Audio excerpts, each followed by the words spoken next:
Hello and welcome to the BuiltOnAir podcast. BuiltOnAir is a regular podcast where we talk with everyday people and learn about the amazing things they are doing with Airtable. Today's podcast is sponsored by OpenSide, the leading solutions provider for Airtable customers. Check out openside.com to learn more about their products and services that can take your Airtable usage to the next level. Use promo code BuiltOnAir to receive $20 towards any product purchase. On today's episode, we speak with James Jackson. James describes himself as a digital designer with really excellent taste, and we have to agree. His website is full of colorful, eye-catching designs, peppered with blog-style posts on his life and his work in the technology industry. In 2013, James was a content writer reporting on arts and culture in North Carolina. He befriended an engineer, and so began his foray into building things with tech.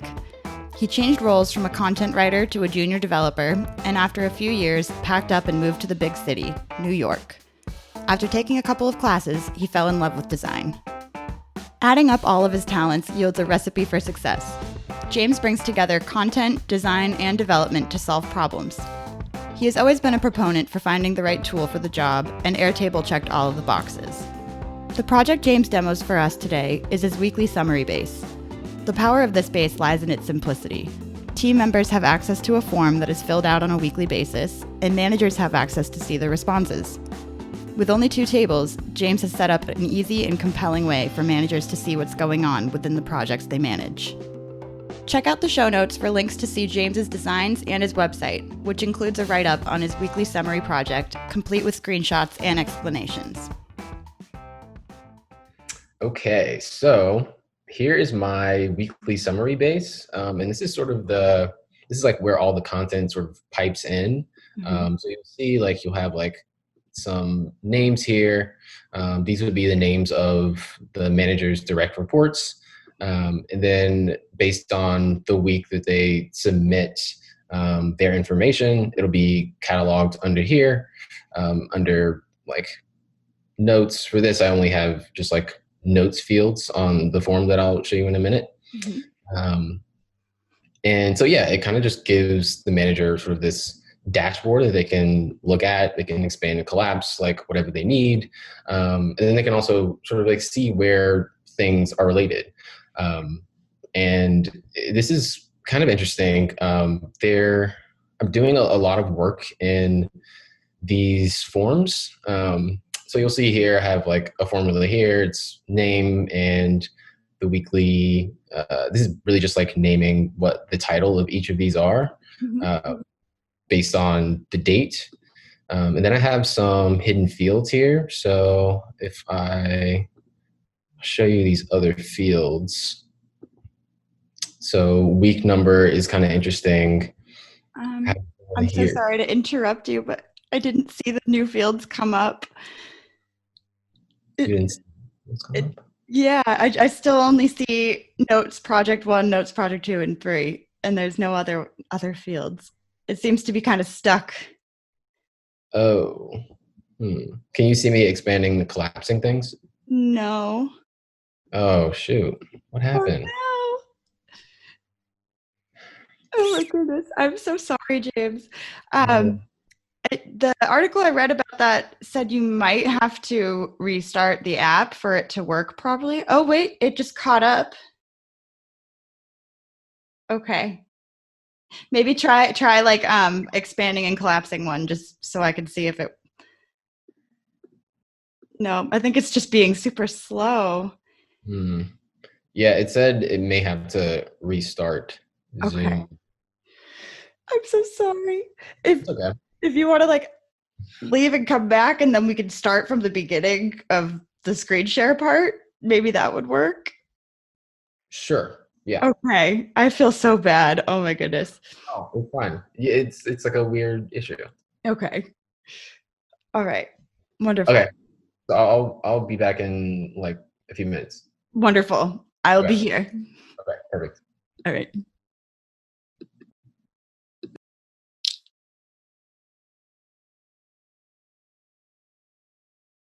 All right. Do you want to do a test first? Yeah, sure. Okay.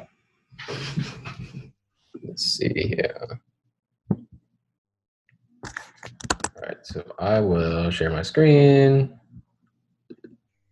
Summary.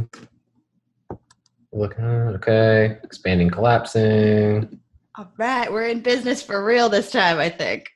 Okay, great. All right, excellent. Ready to go? Yes, definitely. Okay, cool. All right. Let's see. So this is my weekly summary base. So here you'll see kind of each name or each team member and what they did for that particular week. So the cool thing here is like the manager, whatever manager is like looking at this, they can kind of see in like this little dashboard what their team has been working on, and then based on the questions that you ask on this form that I'll show you in a minute, you can kind of see how things relate to each other, and that's sort of like the power of Airtable, right? So here I'll say like the title is doing some work on the formula side, just like pulling in the name, and then I have some hidden fields here that are kind of interesting. So the week number field, for example, is just like taking what week it is like in the year, and then we're also using this week of field to kind of parse that date, and all that like wraps up into this like week of 4/26/20, so that like everything is so like let's say one of the team members wants to submit their form on like a Sunday of that week, for example. What I'm doing here is like making it so that every week starts on Monday, and so that if they put it in on Sunday, it still counts for the week that they just finished. So kind of like taking into account some edge cases here. So I'll show you the form that the information gets. So here is the form. So basically you would just like add your name, type in any notes for any of the particular projects they're working on, and then you submit it. And so if there's like multiple projects or multiple things that they want to submit, you can submit another response. It's pretty simple. And so then like all that sort of like pipes into the next week. So it's pretty interesting how it kind of comes together, and how people can put in this information, but it's like really frictionless on both sides. It just makes it easier for everybody.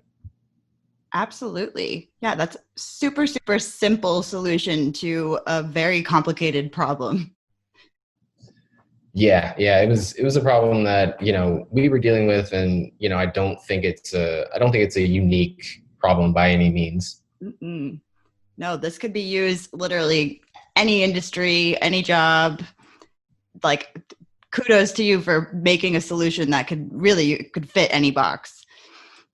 Yeah, totally. I mean, that's kind of what I strive for, is just like making solutions, that are like holistic and things that I know will come up in other places. Mm-hmm. Yeah, that's kind of what I strive for. Like even as a designer, you want to make the simplest solution for the problem, and that's kind of what I was trying to do here. Well, you definitely succeeded. I can tell. So do you use this? So for managers, like, do you use like an email function to send them an alert when somebody submits it, or do they just come here as their dashboard weekly? Yeah, so it's kind of up to the manager themselves. There's definitely Airtable is definitely as flexible as you want to make it, and those reminders can for sure happen. But it's really just like dependent upon whoever is like using this and like whatever they're like using it for. Exactly. Yeah, and that's how cool it is, because it's that flexible. And a lot of people are like, well, I don't want to get another email. I could just come here to look at it. Yeah, for sure. Kind of gives them like one place to kind of consume this information. Exactly. And like the filters are cool too, because you could say, oh, I want to just go back and look at, last month or what's going on just right now. So that's super cool. Yeah, for sure. I think it's awesome. Frankly speaking. It really is. It really is. And I could see a use for this, like I said, any industry. And that's something I love the most about Airtable, is that it's really a one size fits all solution. You can tailor it to your needs. Yeah, 100%. Excellent. Well, that's so cool. And so you're using this like at your place of work, and have you pushed it out to other places that are using it? Yeah, so using it at my place of work. Well, yeah, we're using it at our place of work. Haven't like pushed it very widely. It's very much like in the testing phase right now. But we're looking to do that pretty soon. Awesome. Well, it looks great. Really, I think you've taken advantage of the tools that are given and put it into a very simple and easy to use platform. Thank you. Of course. Bravo. Do you have any plans for what's next? What's next? So like as far as this, like we'll just like keep testing it, keep breaking it as much as we can to make it better. I'm using Airtable in my personal life. I don't know if you want to hear about that. Yeah, absolutely. Yeah. So what I'm doing right now, like obviously we're planning this like whole Colorado move, and a lot of that is taking stock of all the things that we own, and kind of categorizing it. So like, do we want to sell it? Do we want to donate it? Do we want to trash it? And so what I did is just like kind of categorized everything, something that me and my fiance can look at together. And then just like after we categorize it, we can sort of like make a plan to sort of like put these things in their respective buckets. So it's like really come in handy across the board in my life, honestly. Yeah, absolutely. And that's a great idea to use it for planning a big move, because that would be a huge move, New York to Colorado. Like, oh my goodness. Oh, wow. And like having to move all your stuff. And that would definitely help. I mean, especially when you get there too, because you can be like, oh, got this, didn't lose that. Everything's here and accounted for. That's awesome. Yeah, for sure. I'm a big believer in good documentation. Yes. Yeah. It's super important. Yeah, and Airtable helps you do that for sure. Yes. That's awesome. Well, great. That's super cool. And I wish you the best of luck on your move. Thank you. It's going to be a big job, but I think we can tackle it. Yeah, absolutely. Oh my goodness. Yeah, that's a huge move for sure. But Colorado's awesome. It is. Yeah. Yeah, seriously. So where can our listeners go to learn more about you and your design work? You can go to my website. My website is James Darin. That's JamesDarin.com. I put a lot of work on there. I put, I write a little bit. So there's some writing on there. And it just links out to all my social profiles as well. Awesome. And we'll put a link to that in the show notes as well. Thank you so much for chatting with us today, James. It was a pleasure. I really appreciate it. Yeah, of course. Thank you so much for having me. You're welcome. And have a great rest of your day and a great weekend too. Thank you. You too. Thank you.